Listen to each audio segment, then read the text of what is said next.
everybody. Welcome to another episode of Nerds with Friends. My name is Cody Leach, and as always, I'm joined by Christian Garcia. Hola. Okay, let's address our new environment here that we live in. What's new? Everything's the same. Everything's the same. So we unfortunately lost our recording space that we had before at 148 Prints. It was a printing studio, printing shop, and with COVID and rent and everything, it wasn't viable for our friend Rick to stay there anymore. So we're in my house. Temporarily, probably. Maybe forever. We're going to see how this goes. We're working on some stuff. But yeah, so if you're watching on YouTube and it looks a little different, or if you're listening on iTunes or Stitcher or Spotify and it sounds a little different, it's because we're in essentially an empty bedroom at my house, which is our kind of like office room essentially.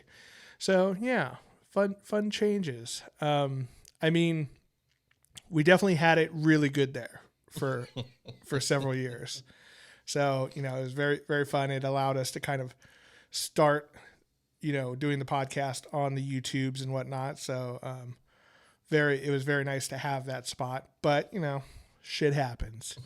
And so, hopefully we'll eventually dress this up to look a little nicer. But until then, you're just going to see us on this.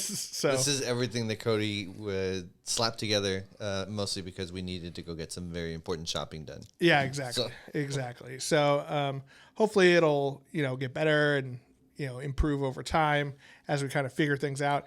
Definitely took a lot longer to set up this time just because we're kind of figuring everything out. I have a nice little sweat ring on my hat here for you guys on YouTube from setting everything up. This is my Frisbee golf hat, so it's a moisture wicking. But yeah, so today we're going to be talking a little bit about the Dungeons & Dragons OGL, which if you've been around on the internet at all for the past few days, you've probably seen a lot about it. We're going to kind of give our take and our opinions on it. And we're hoping to, in the next episode or maybe the one after that, depending on scheduling, have one of our former guests on, or even a new guest who's like an expert in that space, to explain it a little further for us. But we'll give our dumb guy takes on it. You beat me to, to say, our ignorant take on it, on what we understand about it. Exactly. And we'll kind of like our thoughts on it, being, we are not Dungeons & Dragons content creators, so it doesn't affect us at all. Yeah, we have no skin in the game. Yeah, exactly. So we'll try to, hopefully we give kind of our unbiased take on it. I have read through like probably 90% of the document. I'll admit I did glaze over some of the legalese stuff when it's like, you being the consumer and us being Wizards of the Coast. I did kind of glaze over some of that. But I read most of it. So we'll give our takes on it and, see where we go from there. We're also, fun thing today, is we, as of recording this, Dominaria Remastered, which is a new remastered set of Dungeons & Dragons, came out today. So we do have a couple packs here. So we will be opening those. Figure we could do those after Nerdy Confessions and see if we get anything. And we'll talk a little bit about what the set is, what people are excited about, and what we're excited about, because that's how we chase our serotonin. It's just, for sure. Trying to crack the packs, right? But let's, I should say like and subscribe because that helps us out quite a bit. And, if there's not, if we get 1 million people who like and subscribe, we'll just buy a space to record in. So we don't have to do it here anymore. But let's start off like we always do with some nerdy confessions where we confess the things that make us nerds. Christian, what's your nerdy confession? My nerdy confession, and Cody was there to witness it, was that I fucking did not follow my Nerd Year's resolution. I bought a box. Yeah. Remind us of what your New Year's resolution was to not buy a box because I always get bad luck with draws. But I felt really bad about it up until I had the box in my hand, and then I didn't feel bad at all. Then I felt bad. Then I opened a pack. I'm like, ooh, I feel a little good. I feel bad. I feel good again. Then I feel good, and then I feel bad. Yeah. No, I have zero fucking regrets. That was a dumb one. I don't even know why I said it. I don't know why I said it. I set myself up to fail. My biggest regret was making that resolution because that resolution was dumb. I have zero fucking regrets about it. The first pack, I got lucky. I don't remember what the card was, but I remember it was one that people were looking out for. Enlightened Tutor. Enlightened Tutor. That's right. It was like $20. Not so bad. You know, if I get like 6 more of those, or no, if I get like 8, 9 more of those, I'd make my money back. Yeah, there you go. Here's hoping. My nerdy confession is also Magic the Gathering related. So for Christmas, my family got me a very nice like box that holds like 1,100 cards in it, because I was just having like stacks of cards all laying around my room in various boxes and stuff, all disorganized. And so, but I will say I have officially filled that box to capacity, and I didn't even put all my cards in it. And then also I got these little dividers. Yeah, he showed it to me. It looks pretty cool. And so now I've started organizing it by color. So hopefully, it's a shitty process, but like going through each one and separating them out into piles and stuff, it's a shitty process, but hopefully by the time I'm done, it will be a nice organized thing where I could be like, oh, I know I have that card because I have an app that tracks everything. And then go, I'll be like, oh, it's a red, and then go into the red and find it and then be done. I definitely need to do something like that because I as well have like, they're in boxes, but I have like 7 or 8 little boxes with Magic cards, and I should separate them by sets or sets or mana sets, mana, card type. That way, when I need to pull something, I actually really enjoy making decks. They don't always play so well, but I enjoy making them. And that would make my life easier when I'm trying to figure out, all right, I should really put like maybe a red spell and like, oh, they're right here. Sorcerers are here. Enchantments are here. Auras are here. So I definitely need to do that. I think that would be probably the next step of this organization. Like once I have them by color, then maybe separate them out into like red creatures, red instants, red sorceries, red enchantments, red artifacts. Well, I guess there aren't red artifacts, but separating them out kind of by that. I think that would be pretty cool too. That's a little more organization than I'm really willing to commit right now. You would think as a white man he would like separating them by color. You would think it just feels right. They're separate but equal. You gotta keep them separated.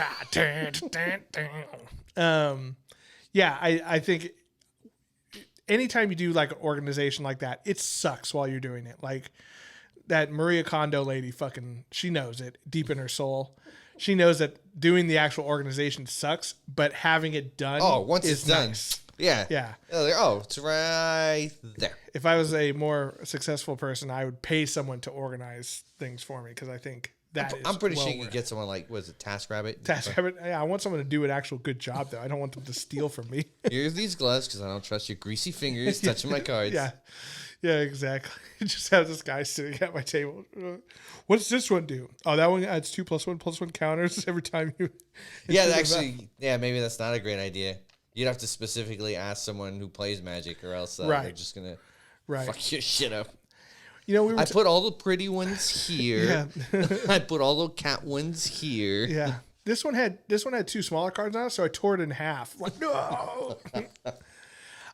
We were kind of talking about this on the side about how there seems to be this kind of general feel amongst like game stores that we go to, where they seem like they're missing out on certain like services and like we were talking about one of our favorite shops that we bought these from, Anime Imports. Shout out to Anime Imports in Pacifica, California. Like I went to their website and to call them to see like, hey, did you have these packs? And their phone was disconnected. And I was like, okay, well, that's interesting. Well, they have a contact page, so I'll send them an email, right? You can reach out to us via email if you go to nerdswithfriendspodcast.com. Our contact page works. But when I sent them an email, it bounced back immediately. I'm like, well, God damn it. All I wanted to do was to see if they had these cards and, how much they were charging for, which is a pretty simple request from a store. They and I'm glad, but they are pretty busy. But that doesn't really explain not having a working email. Not answering the phone, I get it. You got like maybe two people watching the shop, they're both helping someone. I get it, but the email not working is a little weird. Yeah, exactly. Well, the phone was just disconnected. It's not like it just rang and rang and rang. It was like, I'm sorry, your call cannot be completed at this time. I'm like, oh, cool. That seems nice.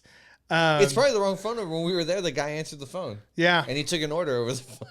Having a website with the wrong phone number on it. That's another thing. We actually love them. We're just We love them. We're just talking shit, but it's Yeah. a great shop. You guys should go. Yeah, they're fantastic. They were by far the best price on these cards that I've seen so far. Okay, awesome. Which is awesome. And like, guy was super helpful. You know, gave us everything we needed.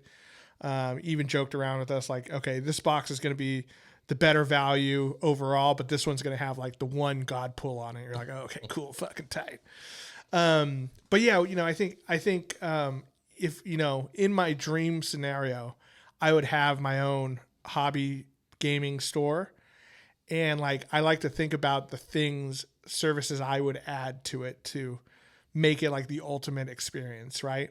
And I think a big one of it for card stores that sell Magic and Pokemon and Yu-Gi-Oh and all that kind of stuff, is having like an online database where you can like not necessarily buy the cards, because maybe that would be a little rough because you're like, oh, you know, he ordered it. There's a guy in the store who also wants it. You know, you run into that, right? But at least having a catalog. Bidding war right there. Ooh, yeah. Oh shit! Like a bell comes down from the fucking ceiling. It's like bidding war. I'll pay $5. I'll pay $6. It just would suck for the person online because you're like, no, like send an offer. Yeah, exactly. But at least having a catalog on there that updates as your inventory system depletes, right? So, oh, I sold this card. Boom, it's out of the inventory. It's off the website. Like, it's a simple thing, you know, that takes a little bit to set up, of course. Oh, nice. Well, damn it. That's okay. For those of you listening, our background fell down. It was cool. There's a closet behind us. That's the best. We'll just close this. This is what we're dealing with. High quality production. Shut up, person that we kidnapped and tied back there. But anyway, should I fix it, you think? No, I don't Should we take a care. pause Whatever. and fix it? That's yeah. I just think it's fucking hilarious. It is pretty fucking hilarious. Maybe I'll just hold it up. Oh my Anyway. This is what we've been reduced to. Okay. Anyway. Oh my god. Well, I'm going to yank this down. I can't tape this to you. All right. That's fine. There we go. Now we look like we're talking about, hey, we'll renovate your home. See this molding? See this fine crown molding? Crown molding. I don't even know what my dad's a carpenter. I don't know what crown molding is. I just know people say it about when they're doing They love homes. it. Oh, look at the crown molding. Crown molding is, you know, this is molding down here. But it's up there on the ceiling. Look at the crown molding on this mic. It's so fine craftsmanship. Yeah, fine craftsmanship.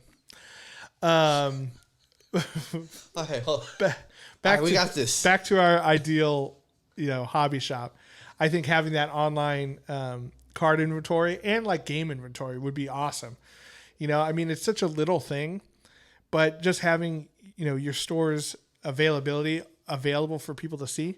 So, you know, that takes care of most phone calls. Hey, do you guys have this? Yes, I very obviously do. It's on here, you know. Then when you do answer the phone, just check the website. Click. Yeah, exactly.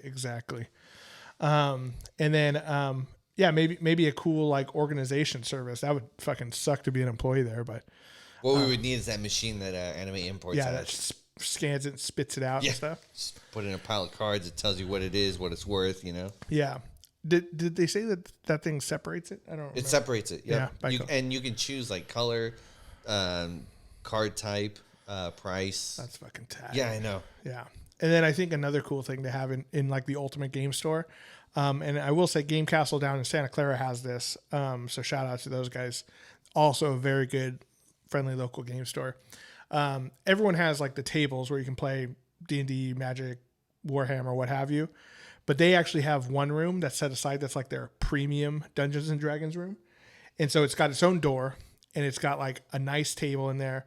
And I think they have like maybe TVs and stuff. And it's kind of outfitted to look like a tavern a little bit and stuff. That's And you can rent it out by the hour kind of thing to host your D&D game. So having like one premium room would be a pretty sweet thing with maybe like Bluetooth speakers that you can play music and stuff. You know, I think that'd be fun, pretty fun. All right. Well, we talked about it a little bit briefly in the beginning, but yes, today a new set of Magic cards came out today. It's Dominaria Remastered, which is it's not like we're learning about this as we're kind of getting more and more into Magic, but there's your standardized sets, which the last one we had was Brothers War, and then the one before that was Dominaria United.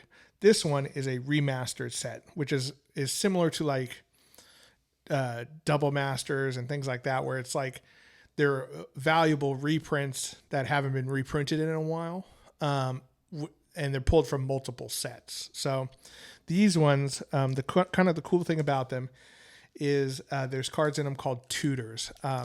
Those are kind of one of the most desirable cards inside here. Yeah, we're gonna open them. Just a goddamn second. So looking for tutors, and what a tutor does, the reason they're called there's several cards called Demonic Tutor, Enlightened Tutor, Mystic Tutor, and what they do is they allow you to search your whole deck for a specific card and bring it either into your hand or onto the battlefield or whatever. But they allow you to search your deck, which is the important function of them. So there's a lot of valuable ones in here that are very popular, that have been very expensive. We're talking $30, $40, $50 for a long time. So having reprints in here it will drive the value down of the ones that people currently own, but it makes it so that people like us who are poor don't have to spend $40 on one card. We might spend $170 on a whole box, and maybe not get one at all. Yeah, exactly. Well, we already saved but that. the fun and the mystery of it. Yeah, it's gambling. So we're gonna open I think 2 packs here, and we'll kind of, for our audio listeners, we'll kind of describe what we pull out of here. And for our YouTube listeners, we'll put it up on the screen once we you guys get can check out live of me having bad luck with packs and Yeah. Cody having amazing luck. We'll just skip straight to the uncommons and rares and stuff, unless we pull something fun. Okay, so let's see here. I got a Necro Savant, Griffin Guide, Body Snatcher. Oh, that's kind of a cool one. When Body Snatcher enters the battlefield, exile it unless you discard a creature card. When Body Snatcher dies, exile it and return creature card from the graveyard to the battlefield. That's pretty cool. Ooh, look at the art on this one. Terror. Nice. That's pretty cool. Okay. So nothing major in there for me. Nope. Fine. Told you. Terrible luck. Yeah, of course the packs we pull on the show are going to be terrible ones. That's part of the fun. We've been opening packs, like it took us a little longer to set up, so we've been opening 1 or 2 packs here and there, like while we set up too, so because we each bought our own booster box, so it's pretty exciting. Ooh, I like that one. Some of the best parts about opening these things is just looking at all the cool new art, Polluted Mire, that's kind of cool. Okay. Gerard's Verdict. Target player discards 2 cards. You gain 3 life. Each land card discarded this way. That's kind of cool. Sawtooth Lion. Undead Gladiator. Ooh, here's a mythic one. Lyra Dawnbringer. First strike, flying, and lifelink, and other angels you control get +1/+1 and have lifelink. That's a good one. Drifting Meadow. Remote Isle. Foil. Okay. No tutors in mine. Any tutors in yours? No. But I got one you might like. Oh, Urza's Incubator. That's a good one. And you got the borderless one. As Urza Incubator enters the battlefield, choose a creature type. Creature spells of the chosen type cost 2 less. Yeah, that's a good card. That's a good one for sure. Scan that later. You put it in your vampire deck, and it makes all your vampires cheaper. Put it in your werewolf deck, it makes all your wolves cheaper. That's a good one.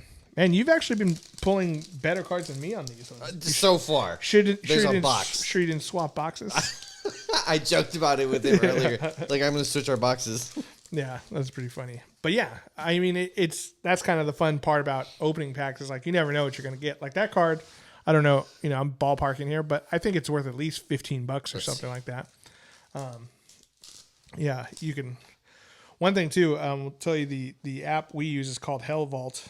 It's a very easy to use app to kind of like organize your collection. You can scan it with your phone, which is really fun, and it'll pull it in and add it into your inventory. and tell you the value of it and things like that too. So, Ooh, if it was Anthology Volume 2, it'd be $45, but Ooh. of course it's not. Yeah, it's not that. Make sure to put Dominaria Remastered. Oh, if it was foil, it'd be $49. 22. Not 22. bad. Hey, that's a good card. There you go. Yeah, I think it's a very valuable card in a lot of decks, I think. What colors is it? Just blue? Colorless. Colorless. Perfect. That's what you want. That'll go in every fucking deck. Alrighty. Well, we're going to take a quick little break. And when we get back, we're going to be talking about the open game license for Dungeons and Dragons and what our opinion is of it. So we'll be right back.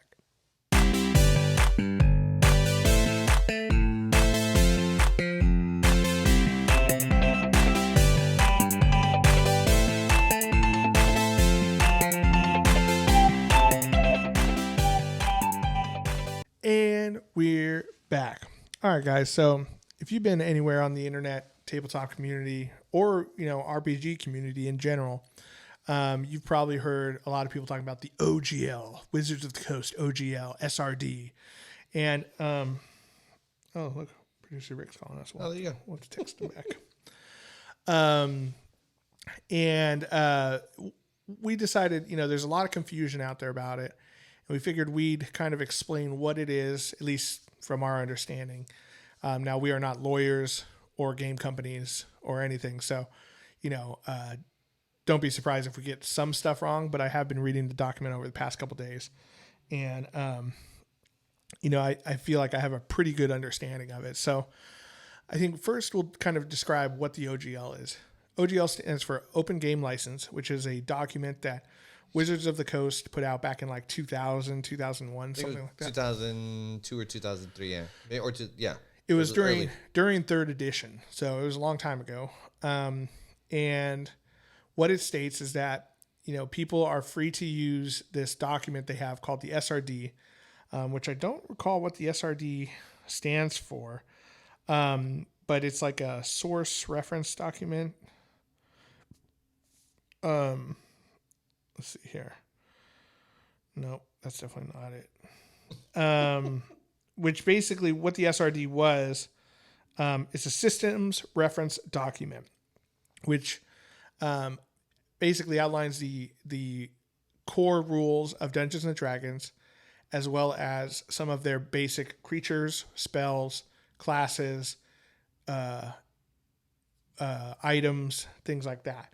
So it was this document that they said that, you could use this document, the SRD, to create your own Dungeons and Dragons product, and you don't have to pay us, Wizards of the Coast, any money to do that. It's open. You're welcome to do that. And for over 20 years, for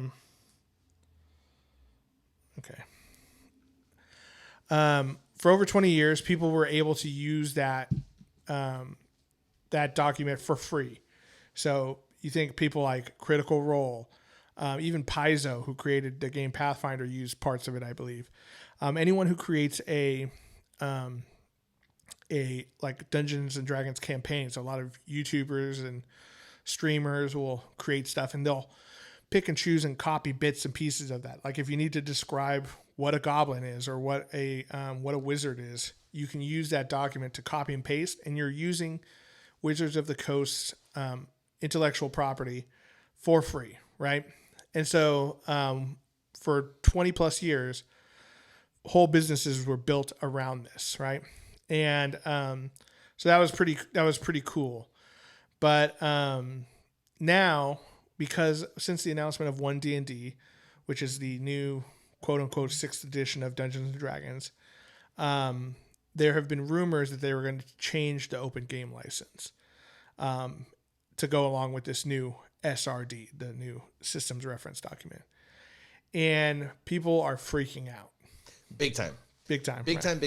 And I can see both sides. Yeah. But like any time, the bigger business is the one who's winning in this. So it does affect a lot of side companies like Cobalt Press and the bigger one, Critical Role, Roll20, any third party who creates D&D content. Now, now there has been a leak of a document that is supposedly the new open game license, the OGL 1.1A, I think it's called. Which now it is a leak, so who knows if this is going to be official, if it's actually going to be released. If Wizards of the Coast was smart, they would definitely not release it and maybe rework it or whatever. But I've read through the document, and here's a couple of the main points that it says on there, right? So there's two versions of the open game license that are supposedly coming out. Open game license non-commercial and open game license commercial. Non-commercial one is for like people like you and me, Christian. So if I was to write my own Dungeons and Dragons campaign for our campaign, and I sent you guys PDF documents of like, you know, maps and things like that, and that includes pieces from the SRD in it. Like I don't owe Wizards of the Coast any money, right? That's perfectly okay because I'm not receiving any form of payment for it. The minute you take even $1 payment for it, you go into the open game license commercial version.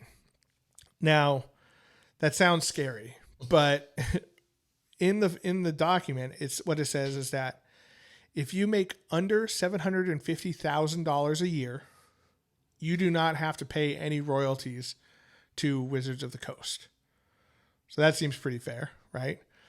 Also, I think it's if you make over, I want to say like $5,000, the number might be escaping me.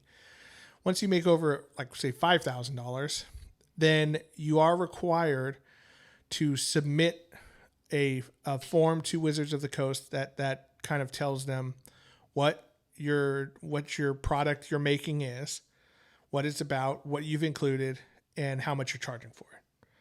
Now, you do not have to pay them any money on that. You just have to tell them about it. And the idea is that Wizards of the Coast wants to know what is out there that's using their intellectual property, and be aware of it, right? And they do reserve the right if you're making something that's super inappropriate or whatever to, you know, send you a hey, stop that letter, right? But you don't owe them any money. Once you make over $750,000, so think about a company like Critical Role who made millions off of their Kickstarter for their TV show, right?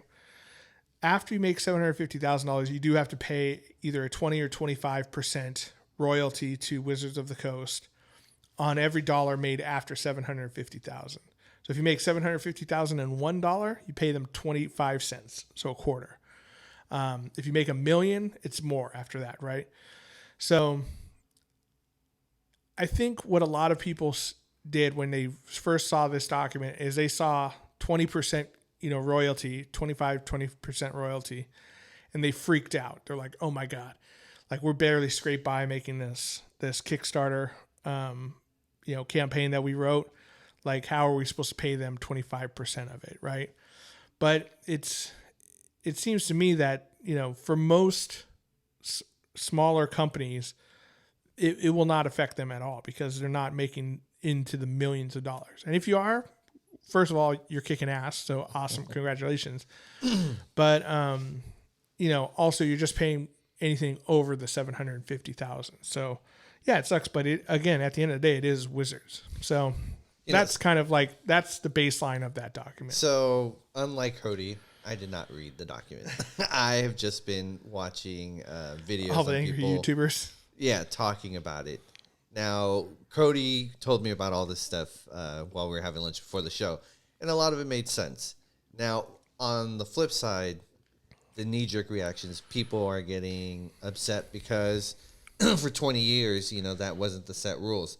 And, even though everything Cody explained makes sense, I mean, they're not a nonprofit. They're a for-profit business. Right. They're in it for the monies, which isn't, that's not bad. But, that being said, this is the license that got them to be as big as they are now.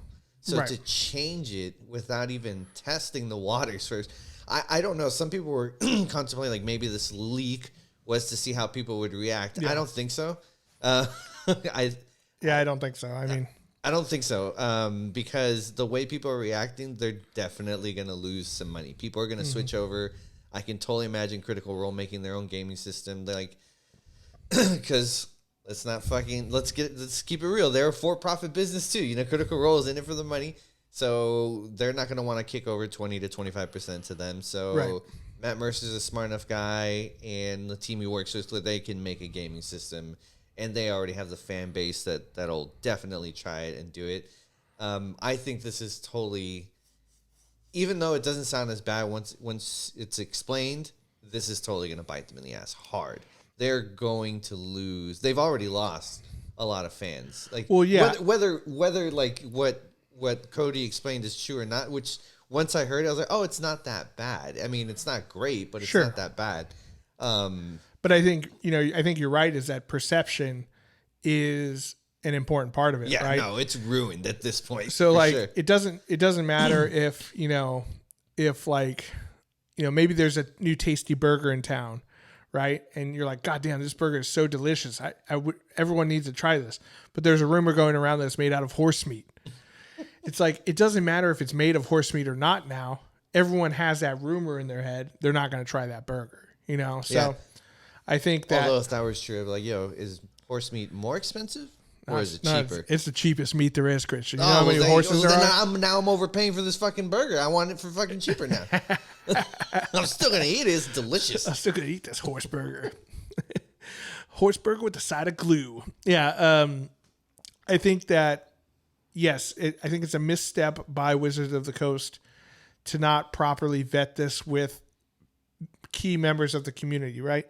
And they did this, it's funny because we've been playing Dungeons and Dragons for years now, but we've just kind of started getting back into Magic, and we got into Magic in the most tumultuous year possible, where people were already upset that Wizards of the Coast came out with a Magic 30th anniversary 4 booster packs for $1,000 that didn't even have the actual, the Magic card backing to them. They had like a 30th anniversary pack, so they're not tournament legal.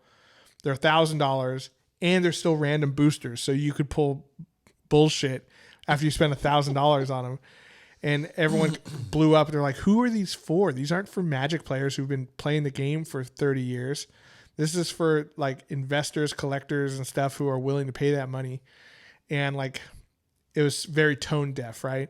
And so now to have this only a few months later, I think is kind of shows that maybe the leadership at Hasbro, who now owns Wizards of the Coast, I think they're not as plugged into the community of these gaming side of the business as maybe they were with their toy side of the business. So I feel like in order to be CEO, to be that high of a company, you have to be on some percentage of a psychopath.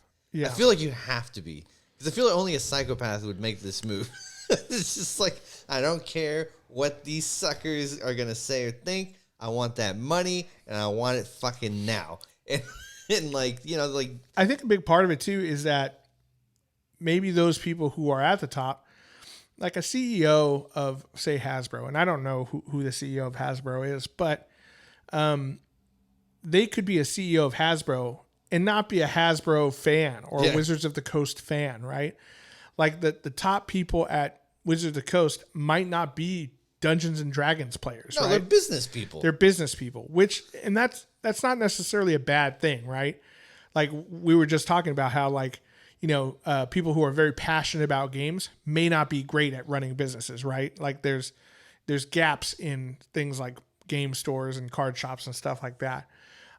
So it takes someone who's good at both to make a very successful company. Or at least be smart enough to know, like, all right, I can run the shit out of this company, but I don't know enough about this Magic system. Let me get someone who is. Yeah, so everyone who's going to be underneath me, I need you guys to educate me on this so I can make a better business decision. Yeah, absolutely. I think that's important, and I think more companies, even companies like Disney and Lucasfilm, right?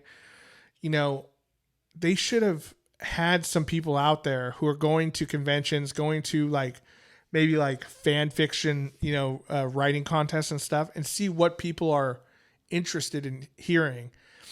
rather than just be like, I think I know what Star Wars is, and making their own movies that people ultimately weren't fans of. You know what I mean? So I think it's, you've got to be able to listen to the community, listen for what they want, and, you know, plan appropriately. That being said, like, to play devil's advocate, Wizards of the Coast owns Dungeons and Dragons.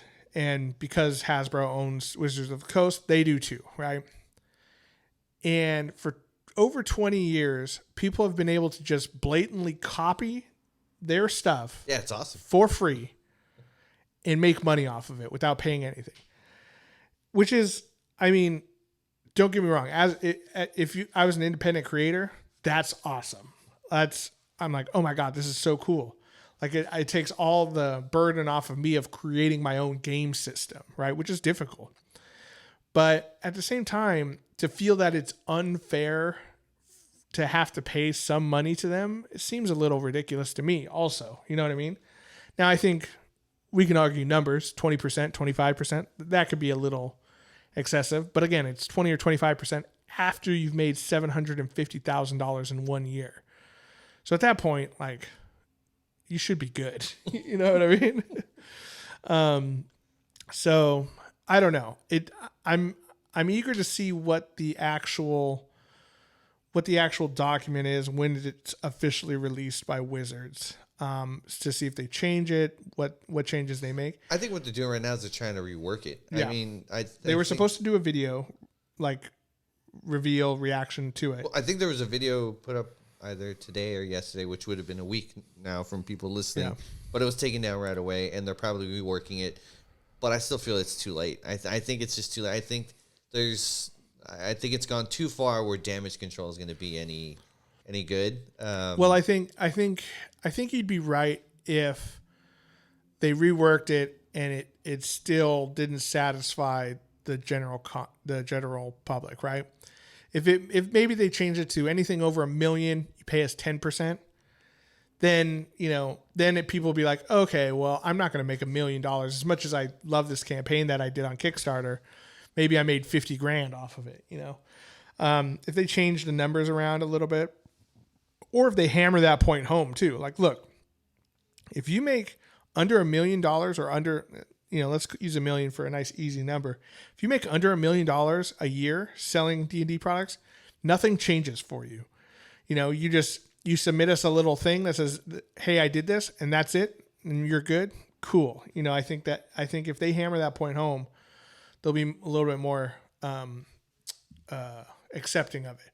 And also, even though a lot of people have already unsubscribed from D&D Beyond and people are making a big outcry right now, we've seen that companies who change their thing based off public opinion actually can gain that goodwill back, like with Sonic the Hedgehog. Remember when the first design came out? The human teeth. Human teeth and like the little tiny white hands, hedgehog claw hands. When they reworked it, everyone was like, oh, fucking awesome. This is what we want. And it was a great movie. And we're down. So we went and saw that one. We went and saw the second one. I think they can get the goodwill back from the people. I think it's a possibility. Yeah. But my gut is telling me it's not going to happen.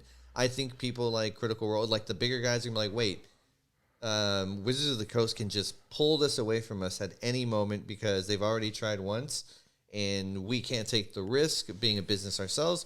We're just going to create our own gaming system. Because I think there's now that there's that fear that it could happen, I think that it's going to force everyone to change. Because again, if they tried it once, they might try it again. Although as bad as this is going for them, they probably won't try it again. But I mean, if I was on Critical Role, I'm like, yo, dude, they can just pull this from us at any moment. We definitely just need to make a gaming system. It's ours 100%, and we don't have to rely on them anymore. One thing too is that I think a lot of people miss on this document is you're only like obliged to follow the OGL if you're using content from that SRD document.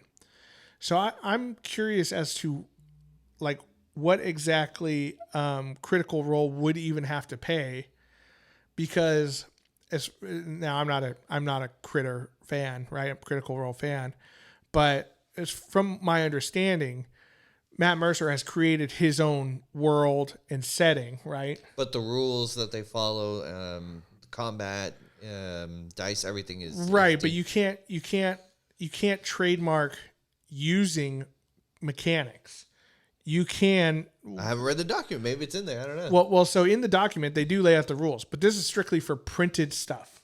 So if Critical Role releases a new Critical Role book published by Critical Role and not Wizards of the Coast, and they have rules and stuff in there that use the 5e. Well, they have their own publishing company. I think it's Darrington. I think Darrington Press. Right. Or Darrington Publishing. Right. Some... So that part of it, if they're using pieces of the document that use 5e mechanics in there, then yes, that the part made from that would be subject to the royalties. The Critical Role show, though, does not necessarily fall under that. It falls under a different contract altogether, which is not changing it, at least as of right really? now. You sure? Uh-huh. I don't know. Yeah. This is how badly people have reacted. Right. Where, 100%. like, I'm like, oh shit! Like, I thought those people were going to be affected too. Okay. Right. So it falls under a different document altogether. The OGL, which everyone's freaking out about, is specifically for printed documents or electronically, like an ebook or whatever. Right. So printed word stuff, and it's specifically for people who have pulled information and mechanics from the SRD and put it into their own work. So you and me could create the Nerds with Friends, and we call it like a 5e compatible, book, which Dungeons and Dragons does not call it 5e. They call it 5th edition. We just know that 5e is 5e, right? So we could call it 5e compatible, as long as we don't say Dungeons and Dragons, and as long as we're not using the Sword Coast or Baldur's Gate or Faerun as a setting. We create our own setting, and we have our own classes, that are obvious. You can't trademark the word bard, because a bard is a real thing, right? So it'd be like, yeah, I was actually thinking about like how that falls into like, because they can't own elves, they can't own goblins, Right. orcs, like ogres. They can on like owlbears, Yeah, or and bugbear. beholders. Bugbear is not. Bugbear is an actual. What? Yeah, I believe bugbears are from like mythology, if I'm not mistaken. I could be mistaken, but I'm pretty sure they're not. Beholders, mind flayers, owlbears, those are Dungeons and Dragons specific. So you can't have those in there. But if you don't have any of there, you're making up your own cultists or whatever, like you don't have to pay them anything. There's nothing in there. If you're not putting information from that document into your works, they don't have a piece of it at all. So for Critical Role, I'm not sure exactly how much, like, because everyone's using them as an example. They're putting Matt Mercer's poor face up on all these thumbnails. I don't even know if he's... Maybe we'll put it up to shoot. Who knows? I actually don't even know if he's actually said anything about it. So. Nothing official that I've seen, at least. I'm sure they're working with their lawyers and stuff to see what they can say and what it means for them and whatnot. I can't imagine a world where Wizards of the Coast did not approach them. They would have had to before to make the announcement, because they know that's one of the bigger reasons why there was a big boom in Dungeons and Dragons. 100%. I mean, they put them in the big official book that they did with all the anniversary and like the history of Dungeons and Dragons. They would have had to, like, hey, this is what we think we're doing. Right. And, and the fact that like they're probably talking to them on the side, it makes it ridiculous that they would even bring up this new OGL without having Critical Role co-sign on it or have them do the announcement themselves. You know what I mean? So if they had them, Critical Role, say, hey, this is what's happening and we think it's awesome, I think 50% of the people reacting as hard probably wouldn't have reacted as hard. Right. Which it would have at least lessened it. But yeah, I think really what this is a lesson is how PR can really affect the announcement of something. You know what I mean? Bad PR, like what's happening now, where things are getting leaked and rumors are spreading around, and the company itself has been remaining silent this whole time. That's I think bad they've PR. even had it hasn't even been come from the official like Hasbro or Wizards of the Coast. I think they're using their online one. Let's use this lesser known name. They'll make the announcement. You take the hit. Yeah, exactly. So all that being said, our opinion is, we really want to wait and see on it. I think it was handled badly so far, but I also think that people are overreacting, and there's a lot of misinformation out there too. At least from my interpretation. Again, I'm not a lawyer. I'm not a game company, so maybe I'm interpreting it wrong, but it seems fairly clear in this document that for, 90% of the content creators out there, maybe 95%, it's not going to affect them at all. They might have to do like one little form submission every time they do a Kickstarter book. But besides that, it's not going to end their channel. It's not going to change our lives forever. I think a lot of people are overreacting quite a bit to it. A big part of the document, I will say, is one last little caveat to it. They did mention in their VTTs, which are virtual tabletops. So companies like Roll20.net, and then there's another one I can't think of. It's like Tomebound or something like that. It's a any of these systems that are designed to let you play Dungeons and Dragons virtually with like a map and minis and stuff on it. Those ones specifically are being targeted by this OGL thing. So a company like Roll20, where if you've never used it, they have this thing where you can pay $30 and you can buy, Tomb of Annihilation, right? Which is a module for D&D. And when you buy that, it has all the maps from the book, all the text from the book, all the art from the book preloaded into this tabletop that you can play and be a dungeon master for your friends. Now, those companies already generally have deals with Wizards of the Coast that, let them use that. So I think they'll probably be reworking those deals or ending those deals. But if there's other virtual tabletops out there who do that without paying Wizards, then those ones will be subject to, legal repercussions and stuff like that too. And a big part of that is because they have announced with this new 1D&D that they are creating, Wizards of the Coast is creating their own Dungeons and Dragons official virtual tabletop. So I think part of the reworking of the contract is to protect themselves and make this virtual tabletop safe and viable for them. So, this is the time where Pathfinder should try to come up. Yeah. Right now, Pathfinder should just be like, yeah, it's my time to shine, baby. Yeah. Well, one thing too is Pathfinder 2nd Edition came out a couple of years ago now, and it changed quite a bit of the mechanics from D&D. So, I think that they've already done a good job of safeguarding themselves, and they are very separate from Dungeons and Dragons. So who knows exactly how that would affect a company like that? Because again, unless they're using direct copy of that SRD document, they should be protected from the OGL thing. So I don't know. Let us know what you guys think down in the comments. And, who knows, maybe 3 months from now, this episode will age really badly. And Cody was wrong about everything. They're coming after everybody. Yeah, Nerds with Friends is over because Wizards of the Coast shut us down for saying Dungeons and Dragons. They're fucking shills for D&D. Yeah. Yeah. Yeah, they just appointed Kanye West as new CEO of Wizards of the Coast. So hopefully it clears itself up in a couple weeks, and we'll have a better response to this. And like I said, we do want to get one of our guests on who's more well versed in this. So look for that in the coming weeks too. But let us know what you think down in the comments. Is Wizards being unreasonable? At least from how I've laid it out for you guys. And I do recommend everyone go out there and read the leaked document. It's very easy to find on Twitter. You just search leaked OGL D&D, and you can find it on there. So read through it. Let us know what you think. Are we way off, or do you agree with us? That's not that big of a deal. We'll see what happens when it comes out. But I think the safe bet is just to wait and see what happens. Yeah, for sure. Yeah. Well, thank you guys for liking and subscribing, and then dealing with this new setting for Nerds with Friends.